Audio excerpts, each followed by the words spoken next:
Welcome to dream academy. இப்போ நம்ம என்ன ப்ராப்ளம் பார்க்க போகிறோம்னா, தனி வீட்டில் ஒன்று பார்ப்போம்.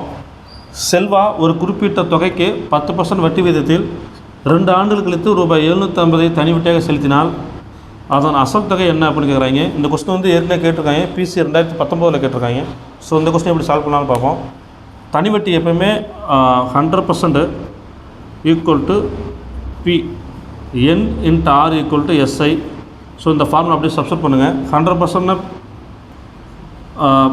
அசல் நமக்கு தெரியாது, அசல் தான் கேட்குறாங்க. ஸோ எண் என்ன அப்படின்னா 2, ஆர் என்னென்னா 10%, சிம்பிள் இன்ட்டு 7னா 750. இதை சுருக்கின ஆன்சரு. ஸோ இது 0, இந்த 0 அப்படியே அடிச்சிடுங்க. மீதி இருக்கிறத பெருக்குங்க. 100 into 75 divide by 2 equal to P 50. 5 75 எவ்வளோ அப்படின்னா 5 5 25 5 மிச்சம் 2 ஐஎல் 35 2 37 3750 அசல்.